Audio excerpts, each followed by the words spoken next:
হে পাগলা, বলো তোমার নাম কি, বাড়িঘর কোথায়, পরিচয় কি তোমার?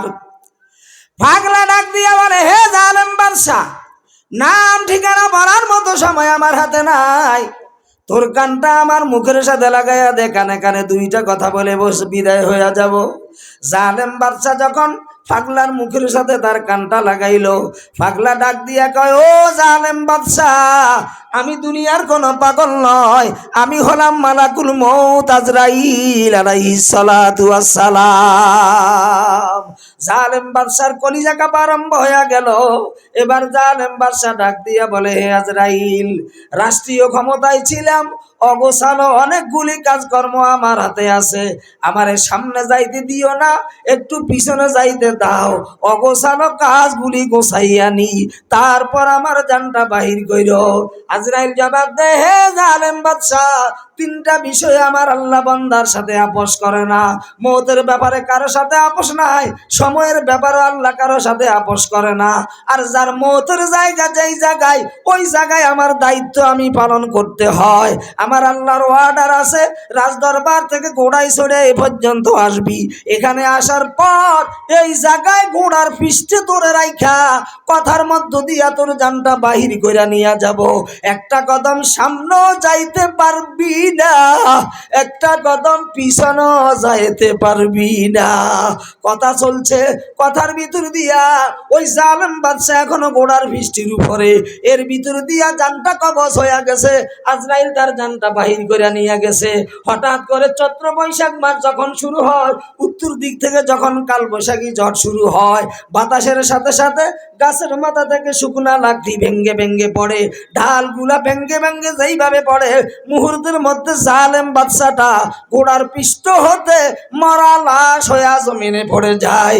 ইদা জা আজালুহুম লা ইস্তাখিরুনা সাআতাও ওয়ালা ইস্তাকদিমুন। হে বাবা, যেখানে মরণের জায়গা আল্লাহ নির্ধারণ করে রেখেছে, যেখানে সময় শেষ, এই সময়ের ব্যাপারে বাড়তি কমতি নাই, ওই জায়গায় মালাকুল মউত হাজির হয়ে যাবে। আমার জিজ্ঞাসা, আজকে এখানে আমরা যারা উপস্থিত হয়েছি, যদি মালাকুল মউত এখানে হাজির হয়ে যায়, এখান থেকে বাড়িতে পৌঁছা কারো পক্ষে সম্ভব হবে না, ঠিক কিনা? সুতরাং তাহলে মওতের জায়গার ব্যাপারে আপোষ নাই। আর এই রাত্রটা আর এই বসাটা যদি জীবনের শেষ রাত আর শেষ বসা হইয়া থাকে, মরলে এখানেই মরব। মাজালিসুল ইলমি রাউযাতুম মির রিয়াজিল জান্নাহ, যেই জায়গায় বসেছি, এই ওয়াজ মাহফিলের স্থানটা, আজকের এই মজলিসটা, আল্লাহ রাসূল বলেন মাজালিসুল ইলমি রাউযাতুম মির রিয়াজিল জান্নাহ, যেই জায়গায় কোরআন হাদিসের আলোচনা হয়, ওয়াজ মাহফিল হয়, ওই জায়গাটা মজলিসটা সাধারণ মজলিস নয়। আমি নবী মুহাম্মদুর রাসূলুল্লাহ সাল্লাল্লাহু আলাইহি ওয়াসাল্লাম ঘোষণা দিচ্ছি, ওই কোরআন হাদিসের আলোচনার কারণে ওই মজলিসটা আল্লাহর জান্নাতের বাগান হইয়া যায়। আর এই জায়গায় যদি মালাকুল মউতটা হাজির হয়, জান্নাতের বাগানে বৈশা দোজখে যাবে না, এখানে মৃত্যু আসলে সরাসরি আল্লাহর জান্নাতের দিকে রওনা। বিশ্বাস আছে কিনা? এই নিয়তে আখেরি মুনাজাত পর্যন্ত বসবো। রাজি থাকলে একটু হাত তুলি, আবার একটু কষ্ট দেবো, হাতটা তুলে দেখেন। আল্লাহ তুমি সবাইকে কবুল করো। আল্লাহ শেষ মুনাজাত দিয়া গুনাহ মাফের ঘোষণা লইয়া এখান থেকে বিদায় হওয়ার তৌফিক দান করো, বলেন আমিন। হাত নামান। আমি আপনাদের সামনে পবিত্র কালামে পাক থেকে কোরআন শরীফে 114টা সূরা, এই 114টা সূরার মধ্যে থেকে একটা সূরার নাম সূরাতুর রহমান, সূরা রহমান। আর রহমান সূরা সবাই তো জানেন, নামটা জানেন না?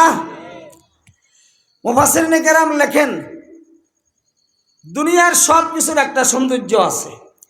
আপনার আমারও ব্যক্তিগত এক একজনের এক এক প্রকার সৌন্দর্য আছে, আছে না নাই? কোরআন শরীফেরও একটা সৌন্দর্য আছে। 30 পারা কোরআনের সৌন্দর্য হলো সূরা রহমান। সুবহানাল্লাহ, আমি খেয়াল করি। 30 পারা কোরআনের সৌন্দর্য কি? জোরে কন না কি? সূরা রহমান। এই সূরার শুরুতে কয়েকটা আয়াত তেলাওয়াত করেছি। নবীজির অসংখ্য অগণিত হাদিস থেকে ছোট্ট একখানা হাদিস পাঠ করেছি। আল্লাহ যদি তৌফিক দান করেন অল্প সময়ের মধ্যে এর আলোকেই কিছু কথা রেখে আমি আমার আলোচনা শেষ করার চেষ্টা করব। বাকি আল্লাহর কাছে সাহায্য কামনা করছি, ওই কথাগুলি যেন আল্লাহ জবান দিয়া বের করে দেন, যেই কথাগুলো দ্বারা আপনার আমার ইহকাল ও পরকালের কল্যাণ কামিয়াবি সফলতা অর্জন করা যায়। বলেন আমিন। রহমান এটা আল্লাহর নাম। কার নাম? কথা কইেন একটু, কার নাম? আল্লাহর গুণবাচক নাম। বলেন কি নাম? আল্লাহর গুণবাচক নাম কয়টা? বলেন না সবাই। এখন আপনারা অনেকে কয়টা এটাও জানেন না, কিন্তু এই যে নুরানি মাদ্রাসার ছোট্ট ছোট্ট 6-7 বছরের ছেলে মেয়েরা এগুলো এখন মুখস্থ শুনাইতে পারবে, যেহেতু সেই ট্রেনিং দেওয়া হয় এখানে। ঠিক না বে ঠিক?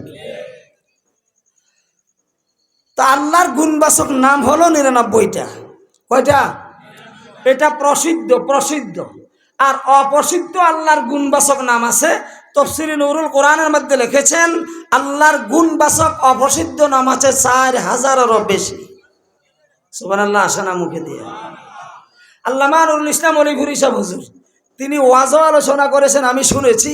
একটা রেসালার মধ্যে লিখেছেন যে আল্লাহর অপ্রসিদ্ধ গুণবাচক নাম আছে আরো 10,000-এরও বেশি। সুবহানাল্লাহ। কত হাজার? যতই থাকুক আল্লাহর পরিচয় হইল কি? আল্লাহ। বলেন নাকি? আল্লাহর মূল জাতি পরিচয় কি? আরে মিয়া, আপনি মাস্টার, আপনি প্রফেসর, আপনি শ্বশুর, আপনি জামাই, আপনি খালতো ভাই, আপনি খালু, আপনি এটা সেটা, কিন্তু আপনার পরিচয় তো এটা না। মাস্টার, প্রফেসর, ব্যারিস্টার এটা না। আপনার পরিচয় কি? আপনার জন্মের পরে 7 দিনের দিন আপনার মা বাবা যেই নামটা রেখেছে ওটা হলো আপনার মূল পরিচয়। কথা ঠিক না ব্যাঠি? আল্লাহর মূল পরিচয় হলো আল্লাহ। বলেন না কি? আর বাকি সব হলো আল্লাহর গুণবাচক নাম। এই প্রসিদ্ধ গুণবাচক নামের মধ্য হতে একটা নাম রহমান। বলেন না কি? সংক্ষেপে শেষ করার চেষ্টা করব।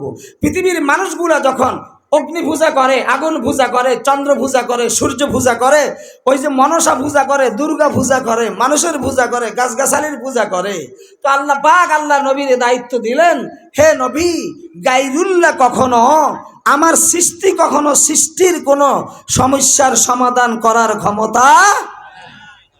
তারা যেই মূর্তি পূজা করছে, গায়রুল্লাহর পূজা করছে, মরা জিনিস, যেই জিনিস মরে যায়, শেষ হয়ে যায়, সেই জিনিস কখনো খোদা হতে পারে? খোদা কি মরতে পারে? খোদা যিনি হবেন তিনি মরে গেলে বন্দার উপায় কি হবে? খোদা যিনি, খোদা হওয়ার জন্য শর্ত হইল খোদা কখনো মরতে পারবে? খোদা কখনো শেষ হতে পারবে?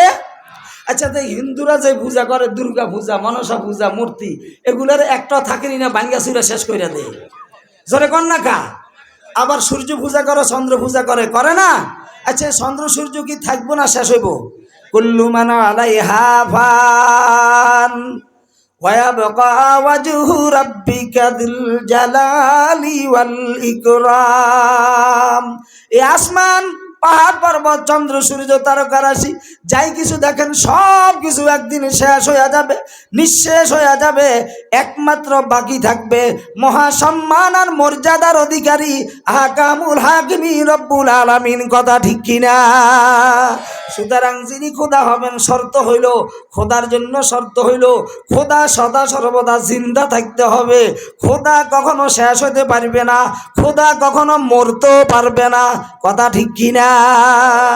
খোদা হওয়ার জন্য শর্ত হলো, মনোযোগ আসেনি? আল্লাহ হওয়ার জন্য শর্ত হইল যিনি আল্লাহ হবেন, যিনি খোদা হবেন, তিনি সদা সর্বদা সকল বান্দার কাছে উপস্থিত থাকতে হবে। বান্দার সকল আমলগুলি দেখার মতো যোগ্যতা, ক্ষমতা থাকতে হবে। ঠিক না বা ঠিক? এবার বলেন, আমি আর আপনি যেখানে আসি, যেগুলার পূজা করা হয়, দুর্গা মা কি সেখানে আসতে পারেনি? দুর্গা কি আসতে পারেনি? ওই মূর্তি দেব দেবী আসতে পারেনি?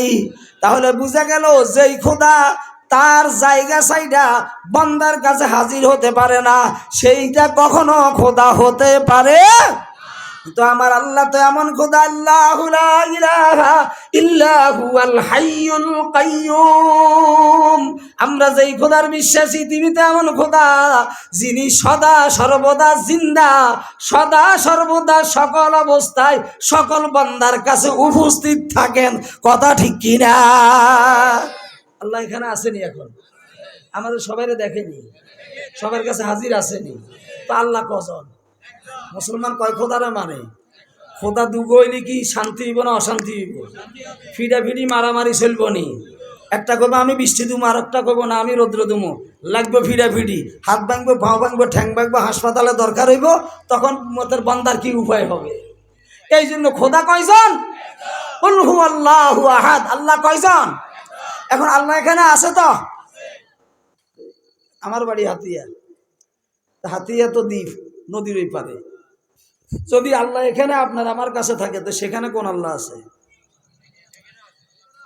বান্দা এগুলোর কাছে, আগেই বলছি, আল্লাহ হওয়ার জন্য শর্ত হইল সকল বান্দার কাছে সকল মুহূর্তে হাজির থাকতে হবে এবং সকল আমলগুলি দেখার মতো তার যোগ্যতা থাকতে হবে। কাইয়ুমের অর্থ হলো যিনি দায়েম ও কায়েম, হাজার ও নাজের উপস্থিত আছেন এবং দেখেন। তিনি কে? আল্লাহ এখানে আছে তো, দেখে তো। এখন সৌদি আরবওয়ালা করে, আমেরিকাওয়ালা করে, চীনওয়ালা করে, ওই যে ফিলিস্তিনের মুসলমান মারে, এগুলো দেখেনি আল্লাহ? সেখানে আসেনি? বলে হুজুর আল্লাহ একজন। এখন আঙ্গ কাছাও আছে, আবার ওই যে সৌদি আরব আছে, আমেরিকা আছে, এটা কেমন করে হবে? আল্লাহর সেই ক্ষমতা আসেনি? সূর্য কয়টা?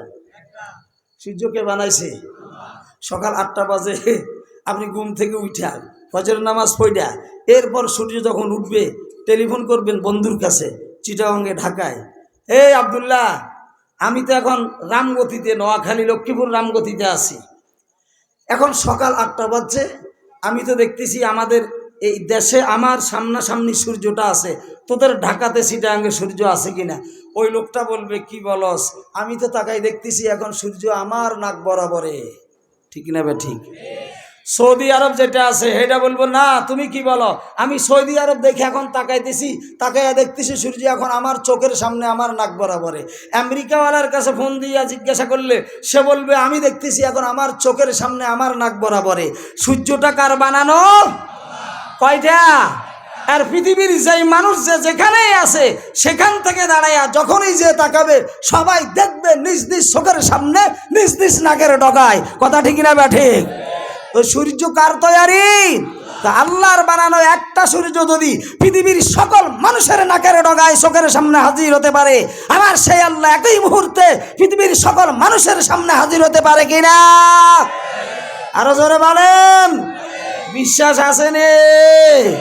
আল্লাহ তুই অন্তরে ভালো করে বিশ্বাস জায়গা দিয়া দে, কর না আমিন। ওই নবীজির দায়িত্ব দিলেন, গায়রুল্লাহ কিছুই করতে পারে না, আপনি দাওয়াত দেন লা ইলাহা ইল্লাল্লাহ, আল্লাহ ছাড়া কোনো মাবুদ নাই, ইলাহ নাই, একমাত্র একক, কুল হু আল্লাহু আহাদ, এক আল্লাহ ছাড়া আর কেউ নাই, তিনি একমাত্র আল্লাহ, তিনি একমাত্র মাবুদ। কিছুদিন পর কোরআন শরীফ আয়াত নাজিল হলো, নবীজিকে আল্লাহ অর্ডার দিলেন, হুকুম দিলেন, আপনি দাওয়াত দেন রহমানকে সেজদা করো। নবীজি এবার রহমানের দাওয়াত দিতেছে। কাফের বেঈমানেরা ভাবলো কিরে, মুহাম্মদ সাল্লাল্লাহু আলাইহি ওয়াসাল্লাম এতদিন বলেছে তার খোদা একজন, আল্লাহ একজন, নতুন করে এখন আরেকজনের নাম বলতেছে।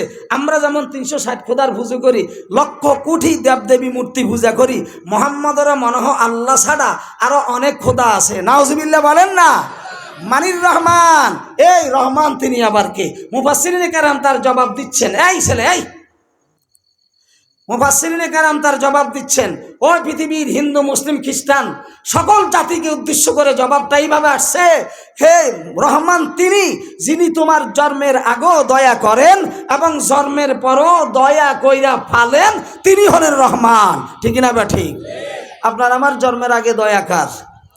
শেখ হাসিনার জন্মের আগে দয়া কার? খালেদার জন্মের আগে দয়া কার? ডব্লিউ বুশের জন্মের আগে দয়া কার? ট্রাম্পের জন্মের আগে দয়া কার?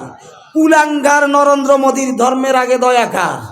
একের সংক্ষেপ কথা, মা বাবার মিলনের পর এক ফোঁটা নাপাক পানি, যার মধ্যে হাজার হাজার শুক্রকীট থাকে। শুক্রকীট আপনি সহজে বুঝেন এক প্রকার মেডিসিন, যে মেডিসিন দিয়ে আপনাকে বানাইছে, আমারে বানাইছে। একজন মায়ের পেটে এক ফোঁটা নাপাক পানির মধ্যে কয়েক হাজার মানুষ সন্তান আল্লাহ পাক এই নাপাক পানি থেকে আল্লাহ সৃষ্টি করতে পারতেন। এক ফোঁটা নাপাক পানির মধ্যে শুক্রকীট বলা হয়, হাজার হাজার শুক্রকীটকে নাপাক পানির সাথে ধ্বংস করে দিয়া আপনারে বাংলাদেশের প্রধানমন্ত্রী বানাবে, আপনাকে বাংলাদেশের প্রেসিডেন্ট বানাবে, আপনাকে রামগতি কমলনগরের এমপি বানাবে, আপনাকে সর্বডাগাছা ইউনিয়নের চেয়ারম্যান বানাবে, আপনাকে মাস্টার প্রফেসর ব্যারিস্টার বানাবে। আল্লাহ তখন দয়া করে কয়, ফেরেশতারা এই শুক্রকীটটা ধরো, ওর তো আমি ওই যে রামগতি সর্বডাগাছার ইউনিয়নের চেয়ারম্যান বানাবো, ওই এলাকায় তারা আমি ডাক্তার প্রফেসর ব্যারিস্টার বানাবো, এইটা একটু ধরো। এই আল্লাহ পাক এই নাপাক পানিতে মধ্যে হাজার হাজার শুক্রকীটকে ধ্বংস কইরা দিয়া আপনার নামের শুক্রকীটটাকে আল্লাহ দয়া কইরা ধইরা ফেরেশতাদের হাতে ওখানে ব্রেক করায়া এবার আল্লাহ অর্ডার দিলেন, ও ফেরেশতারা এই নাপাক পানি থেকে আমার আব্দুল্লাহরে বানাও, আমার আব্দুর রহিমেরে বানাও, আব্দুল করিমেরে বানাও, ওই প্রফেসরের বানাও, ওই ব্যারিস্টারের বানাও, দুনিয়াতে তারা আমি ব্যারিস্টার বানাবো। প্রথম দয়া ওই মায়ের পেটে নাপাক পানিতে ব্রেক কইরা আপনাকে সেখানে মানুষ বানাবার সিদ্ধান্ত নেওয়া, এটা হলো আপনার আমার জন্মের আগে আল্লাহর দয়া। কথা ঠিক না ব্যাঠি? যদি মায়ের পেটে ওই নাপাক পানিতে আল্লাহ দয়া না করতো, আজকে আপনার আমার এই চেহারার গঠন হতো না, এই দেহ হতো না, এই বডি হতো না, দুনিয়ার চেহারা দেখতাম না, হাসিনাও দেখতো না, খালেদাও দেখতো না, ট্রাম্পও দেখতো না, মোদিও দেখতো না, নেতানিয়াও দেখতো না, আমি আর আপনিও দেখতাম না। কথা ঠিক না ব্যাঠি? জন্মের আগে দয়া কার? তিনি হলেন রহমান, তিনি হলেন। এবার জন্মের আগে দয়া করে সংক্ষেপ, এখানে লম্বা কথা আছে, সেখানে মানুষ বানাইয়া 10 মাস 10 দিন লালন পালন করার পর এবার আল্লাহ কয়, বান্দা নাপাক রক্ত খাওয়াই তো পালছি এতদিন, এখন আর এখানে থাকার জায়গা না, এটা একটা সামান্য ছোট্ট একটা জায়গা, তোর জন্য বিশাল বড় একটা জগৎ রেখেছি, অসংখ্য নাজ ও নেয়ামত সেই দেশে আছে, বাহির হইয়া যা, এখানে কয়দিনের ভিসা দিয়ে এখানে রাখলাম। এবার বান্দা যখন বাহির হওয়ার সময় হয়, তখন বান্দা দেখে রাস্তাটা, যেই রাস্তায় আসবে অন্ধকার আর অন্ধকার, সরু চিকন রাস্তা, বান্দা তখন ভয় পায়, আসতে চায় না। আল্লাহ কয়, কি ব্যাপার, ব্রেক করলে কেন? বলে, আল্লাহ গো, এতদিন পর্যন্ত যেই দেশে রাখছ এটা অনেক প্রশস্ত জায়গা, খোলা জায়গা, এখন যেই দেশে পাঠাইতেছ ওদিকে তো অন্ধকার আর অন্ধকার। কথা কি মনোযোগ আছে আপনাদের? আল্লাহ বলেন, হে বান্দা বান্দি, ভয় পাস না, চিন্তা করিস না, আমি আল্লাহ পাক 10 মাস 10 দিন কমলাস তোকে তোর মায়ের পেটে লালন পালন করেছি। তোকে লালন পালন করার জন্য অসংখ্য নাজ ও নেয়ামত আমি দুনিয়া নামক একটা জগৎ রেখেছি, বের হইয়া যা, তুই ভয় পাইস না। সুম্মা সাবিলা ইয়াসসারা, বান্দা যা, তোর জন্য আমি আল্লাহ পাক তোর মায়ের গোপন রাস্তাটাকে, অন্ধকার সেই সরু চিকন পথটাকে, রাস্তাটাকে প্রশস্ত করে দিলাম, সহজ সরল করে দিলাম। তোর মা বেহুশেই পড়ে আছে, ডেলিভারির সময় বহু মায়ের চোখে রক্ত উঠে যায়, বহু মায়ের জিহ্বাটাও বের হইয়া যায়, বহু মায়ের জীবনটাও শেষ হয়ে যায়। ওরে বন্ধু, ডেলিভারির সময় প্রসব বেদনা যখন শুরু হয়, বহুমা বাড়ির লোকদের থেকে বিদায় নিয়ে যায়, ননদ জাল শাশুড়ি বাড়িতে যারা থাকে সকল থেকে বিদায় নিয়া সর্বশেষ স্বামীর কাছে ডাইকা বলে, আমার স্বামী রে, দাম্পত্য জীবনটা কাটাইলাম, তোমার হক আদায় করতে পারলাম না, সন্তান আমার দুনিয়াতে আসতেছে, মনে হয় আমি আর বাঁচবো না, তুমি আবার ক্ষমা কইরা দিও।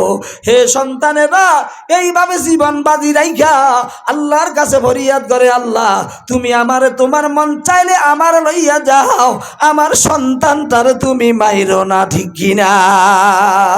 ওই জীবন বাজি রেখে জীবনের মায়া ত্যাগ কইরা যেই মা তোরে প্রসব করে, এরে বন্ধু, ওই মায়ের কলিজায় আঘাত দিলে আমার আল্লাহ কষ্ট পায়, বাবার কলিজায় আঘাত দিলে আল্লাহ কষ্ট পায়। যেই সন্তান ওই মায়ের মনে আঘাত দেয়, মাকে কষ্ট দেই, বাবারে কষ্ট দেই, যাই না রাইকো জাহান্নাম তোমার জন্য ওয়াজিব হইয়া যাবে। নাউজুবিল্লাহ কন্না।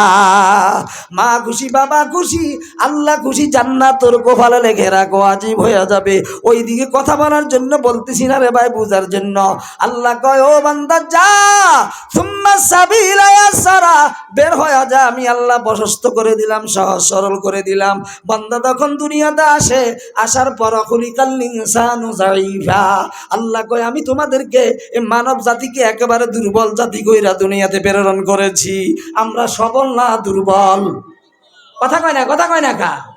মানুষ জন্মের পরে হাঁটতে পারে না, কথা বলতে পারে না, নিজের পাওনা নিজের জিনিসটা নিজে খোঁজ করে নিতে পারে না।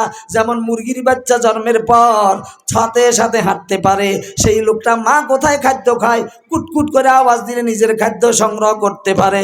ছাগলের বাচ্চা, গরুর বাচ্চা স্বল্প সময়ের মধ্যে হাঁটতে পারে, নিজের খাদ্য জোগাড় করে নিতে পারে। মানুষের সন্তান সহজে পারে না, সে জন্মের পরে কি খাবে না খাবে একটু মনোযোগ দেন। এখন জন্মের পরে মায়ের স্তনের মধ্যেও দুধ নাই, খাদ্য নাই, মার কাছেও খবর নাই, বাবার কাছেও খবর নাই। দুনিয়াতে আসার পর মা তোমার কি খাওয়াবে, মায়ের স্তনে এখনো তোমার খাদ্য আসে নাই, বাবাও তোমার খাদ্যের ব্যবস্থা করে রাখে নাই। আল্লাহ কয় রহমানকে একটু ভালো করে শুনো, তোমার জন্মের আগে ওই মায়ের গর্ভে দয়া কইরা তোরে মানুষ বানাবার জন্য তিনি সিদ্ধান্ত দিয়া তোরে মানুষ বানাইলো। জন্মের পরে আল্লাহ কয় রহমান তিনি আমি আল্লাহ তোর জন্য, তোকে লালন পালন করার জন্য, পালিবার জন্য আমার কুদরতি দুধের কারখানার সাথে তোর মায়ের দুইটা স্তনের সাথে চিকন চিকন দুইটা একটা পা বসায়া দিছি।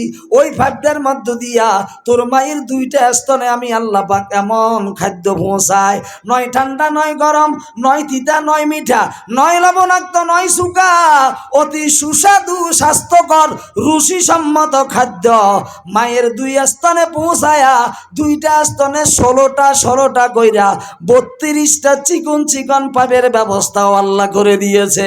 পাইপগুলি এত বেশি মোটা নয়, খাইতে গেলে বেশি আসবে, তোর খাওয়ার ব্যাঘাত করবে, আবার এত বেশি চিকনও নয় চাহিদা পূরণ করে খাইতে পারবি না এমন নয়। আল্লাহ কয় যিনি তোর জন্মের পরে এইভাবে তোর মায়ের দুইটা স্তনে তোর খাদ্য পৌঁছাইয়া তোরে খাওয়ায় তোরে ফালে, তিনি হলেন রহমান। কথা ঠিক কিনা? মানির রহমান বুঝাচ্ছে নাকি?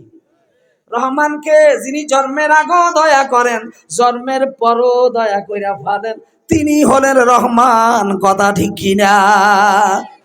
বুঝছেননি? রহমানকে যিনি জন্মের আগেও দয়া করেন, জন্মের পরও দয়া করিয়া পালেন, এখনো বুঝে নাই তিনি কি? লম্বা করা যাবে না। আর রহমান বুঝছি, আল্লামাল কোরআন খালাকাল ইনসান আল্লামাহুল বায়ান। রহমান তিনি যিনি দয়া কইরা কোরআন শিক্ষা দিয়েছেন, রহমান তিনি যিনি দয়া কইরা মানব রূপে সৃষ্টি করেছেন। হে বন্ধু, এখানে একটু বুঝার বিষয় আছে, এই কোরআন শিক্ষা দেওয়াটা আল্লাহর দয়া কিনা? আরো জোরে কন্যাকা হুজুর কি দয়া, এখনো তো বুঝতে পারলাম না। আমাকে দেশে কুকুরও সন্তান জন্ম দেয়, গরুও সন্তান জন্ম দেয়, গাভীও তার বাচ্চাটারে দুধ খাওয়ায়, কুকুর নিয়েও তার সন্তানের দুধ পান করায় কিনা? কথা মনোযোগ আছে নাকি? কুত্তায়ও তার বাচ্চারে দুধ পান করায়, আদর সোহাগ কইরা কইরা বড় করে, গাভীও তার বাচ্চাটারে আদর সোহাগ কইরা কইরা বড় করে, দুধ পান করায়। এই গাভীর বাচ্চাটা যখন বড় হয় মায়ের সাথে মেলামেশা করে, কুকুরনির বাচ্চাটা যখন বড় হয় তখন আপন মায়ের সাথে বোনের সাথে মেলামেশা করে, বেবিচারি করে, দোষ নাই আইব নাই। কথা ঠিক কিনা? ওই কুকুরের চরিত্র যেমন, ওই গরু আর জানোয়ারের চরিত্রটা যেমন রে ভাই, এই পৃথিবীর মানুষগুলার চরিত্র ছিল পশুর মতো। এই মানব জাতি আপন মায়ের সন্তান আপন মায়ের সাথে জেনা বেবিচারি করত, ওই গরু মহিষের জানোয়ারের মতো বোনের সাথে মেলামেশা করত, মায়ের সাথে মেলামেশা করত। ওই কুকুরের যেমন আইব ছিল না, দোষ নাই, এ মানব জাতিরও দোষ ছিল না, মানবতা সভ্যতা কারো কাই বুঝতো না। হে বন্ধু, আল্লাহ পাক কোরআনটা নবীর উপরে নাজিল কইরা এই কোরআন শিক্ষা দিয়া আল্লাহ পাক মার বাবার অধিকার প্রতিষ্ঠিত করেছে, সন্তানের অধিকার প্রতিষ্ঠিত করেছে, মানবতা শিক্ষা দিয়েছে, সভ্যতা শিক্ষা দিয়েছে। আমরা মানবতা পেয়েছি, সভ্যতার সমাজ উপহার পেয়েছি। কথা ঠিক কিনা? এবার বলেন, এই কোরআন যদি না হতো আপনার আমার জীবনটা কুকুরের মতো হতো, আপনার আমার জীবনটা গরু আর ও বন্ধু মহিষের মতো জানোয়ারের মতো হতো। মানব রূপে সত্যিকার মানুষ রূপে দুনিয়াতে বসবাস করার পরিবেশ থাকতো না। কথা ঠিক কিনা? এবার বলেন না, তাহলে কোরআন শিক্ষা দেওয়াটা আল্লাহর দয়া কিনা? আর রহমান আল্লামাল কোরআন, রহমান সে দয়াময় খোদার নাম যিনি দয়া কইরা কোরআন শিক্ষা দিয়েছেন। রহমান সে দয়াময় খোদারই নাম যিনি দয়া কইরা মানুষ সৃষ্টি করেছেন। এবার এখানে একটু মনোযোগ দেন। মানুষ আগে জন্ম হয়, তারপরে কোরআন শিক্ষা গ্রহণ করে, কোরআন শিখে। এখন আল্লাহ পাক আগে মানুষ সৃষ্টির কথা না বলে আল্লাহ আগে বলছেন আর রহমান আল্লামাল কোরআন। আল্লাহ পাক প্রথম কোরআন শিক্ষার কথা বললেন, এরপর মানুষ সৃষ্টির কথা বললেন। কেন? এখানেই বুঝতে হবে, একটু মনোযোগ দেন, না হয় বুঝবেন না। এই পৃথিবীর মানুষগুলাকে আল্লাহ পাক দুই ভাগে বিভক্ত করেছেন। বলেন কয় ভাগে? ভাই কথা কন, মুরব্বী এদিকে তাকান। পৃথিবীর মানুষ কয় ভাগে বিভক্ত করেছেন? কি কি? একটা হলো জন্মে সূত্রে মানুষ, আর একটা হলো গুণগত বাস্তব মানুষ। গরু ছাগলও জন্ম হয়, মানুষও জন্ম হয়, ঠিক না বেটি? কথা কন। গরু ছাগল শিগাল কুকুর কার সৃষ্টি? মানুষ কার সৃষ্টি? সৃষ্টিগতভাবে তুমি এক প্রকার আল্লাহর সৃষ্টি, মানব জাতি। জন্মগতভাবে ওরা যেমন জন্ম হইয়া দুনিয়াতে আসছে, তুমিও জন্ম হইয়া দুনিয়াতে আসছ। এখন গরু ছাগলেরও নামাজ নাই, মসজিদ নাই, মাদ্রাসা নাই, হালাল নাই, হারাম নাই, যেখানে সেখানে মিলামিশা করে। আজান দিলে মসজিদ নাই, রমজান আসলে রোজা নাই, হজ জাকাত নাই, পর্দা নাই, হালাল হারাম নাই। বন্ধু তুমি জন্ম হইয়া মানব রূপে জন্ম হইয়া তোমারও নামাজ নাই, রোজা নাই, হালাল নাই, হারাম নাই, ন্যায় নাই, সত্য নাই। এখন তোমার জীবনটা তো চলছে কুকুরের মতো, জানোয়ারের মতো। উলাই বালহুম আদাল। আল্লাহ কয় দেখতে তোর জন্মে সূত্রে মানুষের মতো দেখা যায়, আমি আল্লাহর কাছে মানুষ নয়, তুই আমার কাছে কুত্তার চাইতো খারাপ। কথা ঠিক কিনা? এবার আল্লাহ কয় ও জন্মে সূত্রের মানুষেরা, যাদের কাছে মানুষত্ব নাই, মানবতা নাই, সভ্যতা নাই, মানুষ কারা কয় বুঝো না? জন্মে সূত্রে মানুষ হইছ, সৃষ্টিগতভাবে দুনিয়াতে সৃষ্টি হইছ। এবার জন্মগত মানুষগুলা বাস্তব মানুষ হওয়ার জন্য আমি আল্লাহ যেই গুণগুলি অর্জন করলে জন্মসূত্রের মানুষটা বাস্তব মানুষ হতে পারে, সেই গুণগুলি 30 পারা কোরআনের মধ্যে দিয়েছি। ও জন্মগত মানুষেরা, সৃষ্টিগত মানুষেরা বাস্তব মানুষ হতে হলে আমার কোরআনের কাছে যাও, কোরআন শিখো, কোরআন মোতাবেক জীবন গঠন করো। যেই মানুষটা কোরআন মোতাবেক খায়, কোরআন মোতাবেক ঘুমায়, কোরআন মোতাবেক বিয়ে শাদী করে, কোরআন মোতাবেক রাজনীতি করে, কোরআন মোতাবেক সমাজ চালায়, কোরআন মোতাবেক ব্যবসা করে, কোরআন মোতাবেক জীবনটারে গঠন করে, আল্লাহ কয় এই মানুষটা আমি আল্লাহর কাছে ফেরেশতার চাইতেও দামি হইয়া যায়। সুবহানাল্লাহ কন্যা। যেই মানুষটার জীবনের খাওয়া দাওয়া, উঠা বসা, চলাফেরা, লেনদেন, ব্যবসা, বিজনেস, এক কথায় তার রান্নাঘর থেকে শুরু কইরা সংসদ ভবন পর্যন্ত, এক কথায় জীবনের প্রতিটা ক্ষেত্রে আল্লাহর কোরআনের সাথে যদি সম্পর্ক না থাকে, আল্লাহ কয় দেখতে তোরে মানুষের মতো দেখা যাবে, আমি আল্লাহর কাছে মানুষ নয়, আমার কাছে কুত্তার চাইতেও নিকৃষ্ট। কথা ঠিক কিনা? এবার আসেন ভাই, আমি আর আপনি সৃষ্টির সেরা মানব জাতি। এখন এই শ্রেষ্ঠ জাতি কিভাবে কুকুরের চাইতে খারাপ হয় এটা তো বুঝে আসে না। একই জিনিস, ভালো জিনিসও নষ্ট হয়ে গেলে ভালো থাকে না, খারাপ হইয়া যায়, ঠিক না? ফলার দাম ভাতের চাইতে ফলার মান বেশি না কম? হ্যাঁ, আচ্ছা, ভাত নষ্ট হইলে তো দুইয়া খাওয়া যায়, যায়নি? ফলাও নষ্ট হইলে খাওয়া যায়নি? হ্যাঁ, আচ্ছা, এটা তো আপনারা বুঝবেন না। একই জিনিস গুণগত কারণে দামি হয়, গুণগত কারণে উৎকৃষ্ট হয়। যেমন আমরা পানি খাই, পানি খাইনি? কথা কন না। পানি দিয়ে ওযু করেন? হ্যাঁ, গোসল করেননি? রান্না করেননি? এটা ফাঁক না? না ফাঁক? ফাঁক তো, খাওয়া যায় তো। আচ্ছা, এই পানিটা যদি পেশাবের রাস্তা দিয়ে বের হয় সেটা খাওয়া যায়নি? গায়ে লাগলে ফাঁক না? না ফাঁক? রান্না করা যায়নি? তাহলে একই পানি গুণগত কারণে খাওয়া যায়, ওযু করা যায়, রান্না করা যায়, গোসল করা যায়। একই পানি গুণগত কারণে শরীরে লাগলে নাপাক হইয়া যায়, নাক ছিটকানি আসে। কথা ঠিক না ঠিক? একই জাতি, আদম সন্তান, মার হাওয়ার সন্তান। আল্লাহর কোরআনের গুণ থাকলে আল্লাহর কাছে ফেরেশতার চাইতে দামি হইয়া যায়। আল্লাহর কোরআনের সাথে যদি সম্পর্ক না থাকে, কোরআন মোতাবেক যদি জীবনটা গঠন না হয়, আল্লাহর কাছে কুত্তার চাইতে নিকৃষ্ট হইয়া যায়। ঠিক না বা ঠিক? তাহলে এবার আমার জিজ্ঞাসা, এতদিন পর্যন্ত আর জীবনটারে কাটাইছি মন মতো, স্বাধীন মতো, এই মুহূর্ত থেকে কোরআন যেইভাবে বলেছে সেইভাবে মানুষ হওয়ার নিয়তে আজ থেকে কোরআন মানিয়া চলবো, মনের ইচ্ছা মতো চলবো না।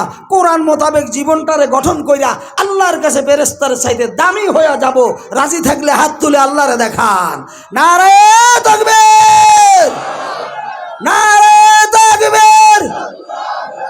আল কোরআনের আলো, কোরআন সুন্নাহ যেখানে, আলেম ওলামা যেখানে, গান বাজনা যেখানে, ইউটিউব যেখানে, ফেসবুক যেখানে, পরেরটা মিথ্যা। ইউটিউব আর ফেসবুক ছাড়া একটাও নাই। রাত্রে ঘুমাইতে যদি দুই একটা ল্যাংটা ছবি দেখে না ঘুমাই, মনে হয় সকালবেলা পায়খানা ক্লিয়ার হয় না। ঠিক না বা ঠিক? বন্ধু ওই কথাটা ওই সময় মনে করো, আমি যে ইউটিউব আর ফেসবুক ল্যাংটা ছবি দেখে দেখে ঘুমাইতেছি, যদি রাত্রে মালাকুল মত ঘুমের মধ্যে আসেনি, এই ঘুমের মধ্যে মত আসে না, তো আমল কি নেকামল না বদামল, জান্নাতি আমল না জাহান্নামি আমল? আর ঘুমাবার সময় ইউটিউবের খেতাবর বালিশের নিচে ভালাই রাখ, শুধু 3 বার কুল আল্লাহ শরীফ পড়ি ঘুমাও, এক খতম কোরআন শরীফের সব লোক কবরে যাওয়ার ব্যবস্থা হয়ে যাবে। ঠিক না? 10 বার